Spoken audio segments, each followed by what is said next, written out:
from a Reddit user who posted this question, looking to hear from anyone who has experience or knowledge of the pros and cons of K cars in a city, if that changes anything. Thanks for your help in advance. I've owned several cars, including a couple K cars. They're great if you don't need to drive. Long distances on expressways constantly. A vacation trip once or twice a year is fine. I currently put hundreds of kilometers on my car weekly, and a K car wouldn't cut it. But if I didn't need to do that, I would absolutely own a K car, or something close to it. They are cheaper on gas, insurance and taxes. They have a lot more room than what you would think. And as long as you don't have a large family, then they should cover you for anything you need. Parking is easier in them. They are obviously not the most powerful car on the road, but they are fun to drive.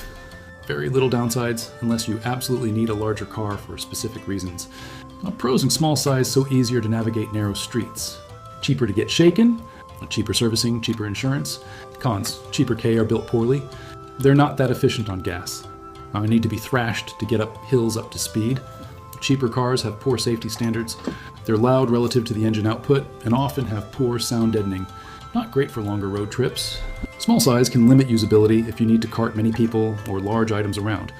The awful quality of the sound dampening on K cars cannot be overstated enough. Not that efficient on gas. I was getting 30 kilowatts per liter out of the Daisha E. I had, and it wasn't a hybrid model. The sound deadening will depend on the model, so better test it before buying. My N-Box is okay. I wouldn't say they are poorly built. They are defiantly built to save cost and weight. But the overall workmanship is decent on them. I love my Suzukievery, but other people are right. It's absolutely gutless. There's a hill in my town that I won't even drive it up if I have passengers. Also, the biggest drawback is number of passengers. There's only 4 seats. So if my parents visit, I have to use a different car to drive them. And my wife and kid. However, the storage space is incredible. I swear it's bigger on the inside than it is on the outside. With the seats folded down, I've got a 6-foot, almost 2-meter, bed, which is the same size as the truck I used to own back in the US. That combined with a roof rack, and it's easily the most functional car I've ever owned. They're not right for everyone, but for me the upsides far outweigh the downsides. I like driving it, and parking is so easy. It's my favorite car I've ever owned. Advantages, they're cheap to own. Taxes are cheaper, tires are cheaper, oil changes and shaken are cheaper.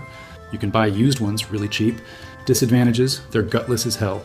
If you do a lot of highway driving or go on a lot of hills, that little 2-cylinder engine will struggle. The engine is smaller than a motorcycle's. My old Honda VT700 had a bigger engine than any K car. They're also death traps if you're in a major accident. If a truck or large SUV hits you, you're going to have a bad time. If you want to drive around your family in a K, better hope some sleep-deprived trucker doesn't slam into you. There's a bit of a range of power and quality with the K cars. I have an old used one, a true beater, formerly owned by a contractor. I got basically for free. And I regularly drive 2 others for work. The work vehicles, while still being K cars, are far higher end and newer than my old beater. The work cars are just fine on the toll roads. I've had them up to 110 km/h, but I wouldn't try to push mine past 65-70 km/h. You can hear, feel all of them straining if the slope gets steep enough though. The K cars are also less insulated. Running the AC on full, the ceiling and sun-facing doors still get hot to the touch from the inside. As others have said, they're also noisy as hell. You're basically sitting right on top of the engine, so it's loud and warm. I don't know whether this is still an issue today, but in my older Tanto, you had to press a special button to go up the hill to our house. We called it the Aim Tanto Turbo, but in reality it was an air conditioning offer button. Aside from that, I was pretty happy with it, especially the headroom. They're cheaper in every way. You don't need to go through the whole proving. You can park it process, city dependent, and they're more than enough for getting around cities. I would only consider buying a non-K if I had to do a lot of regular long-distance driving. Even then, the N-Box does fine at 120 km on the highway.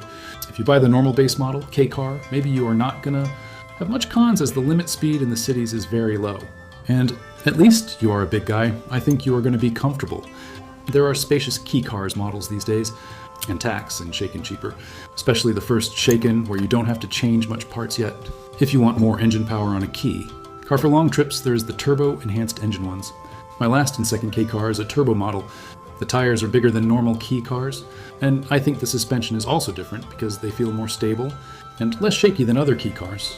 Outside the city it runs okay on mountains, roads, and safely on expressways till around 100 kph. They can even run until on 20 kph, but reaching 130, it starts feeling a bit difficult to control, and you already passed the legal speed.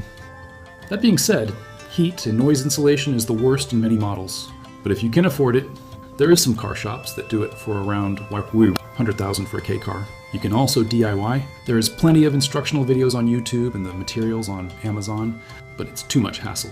I tried myself heat insulation for the roof and didn't work much. Better pay for a pro, they might know the best materials. The trick is definitely to get a turbo model if you want power.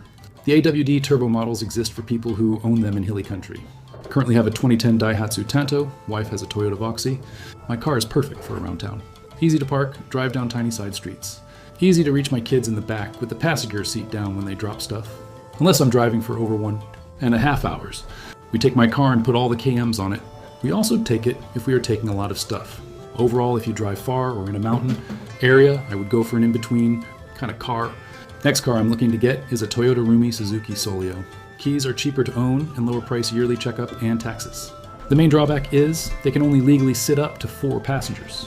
Brand spanking new models aren't that bad, but older models might as well be papier-mâché in their crash survivability. K cars are small, efficient, and generally cheaper to own than full-size cars. On the downside, they're small, gutless, provide less protection in a crash, are less comfortable, and have fewer features, creature comforts. For K cars, taxes are lower, road tolls are lower, shaken is lower, and general operating costs are lower. They're also easy to park. The downside is that those tiny gasoline engines aren't particularly fast, but they can keep up on the expressways. The EV K cars from Nissan and Mitsubishi, though, have twice as much torque as IC K cars, so they can accelerate and climb slopes on par with a conventional car. There are also a variety of hybrid K cars these days, and I suspect their performance is probably somewhere between the ICE K cars and the EV K cars. Regarding the lack of power and comfort for longer car rides, when we had a K car, once we drove to Fuji Q, it was painful to say the least. Since then, we rented a nicer car every time we drove a longer distance, 100Q, and that changed everything. Around town, K is perfect. It's even better than a normal car. And for holiday trips or similar, we get to drive a new and different rented car, which was even adding fun to the trip. It was only 2 or 3 times per year, so the rental costs were minuscule compared to the money. We saved by owning a K car the other 363 days in the year. I really enjoyed driving about in my Mills little K car. It was like a little Mario Kart. Really fun to rag about and super easy to park and turn anywhere. You can get passengers in the back for very short distances. If you're not going up any steep hills or doing a lot of shopping. It had weak aircon, so I was sweating like mad in summer. Had no power to get out of trouble. Cornering felt a bit unstable at higher speeds, and it had shit brakes. Never took it on the expressway, but imagine it would have been deafening and shaking all over, and I'd have struggled to overtake anything and would have felt vulnerable going alongside buses and lorries. It was an older, smallest bare-bones model though, so maybe newer ones have less of these issues. I've been overtaken in my normal car by plenty of newer N-boxes on the expressway, for example. If you have one nearby, it's quite easy to get a test drive at a dealership to see if you'd like it. The only downside is safety. They have more than enough power for all Japanese roads. If you get a manual, get a 5-speed and not an older 4-speed. The only thing that is relevant to this question is safety. You pay for a tiny cheap car at the cost of yours and your family's safety. I don't drive, but I live in Japan. I have driver friends explain the driving ins and outs here. Cars here are taxed by weight IARC. So small form Kei are really popular ESP among young families. Small, cute, and inexpensive to buy and maintain. Cons, the mileage and high road performance. In cities, K is good enough, but in highways, the small body cannot last long without periodic stopping. To rest the engines and check the tires, etc. And just pray if you have to convoy a truck. Avoid all big vehicles whenever possible. Advantage, cheap, good gas mileage, usually. Disadvantage, if you are hit by a real car, it will literally disintegrate around you because it has the body strength of cardboard.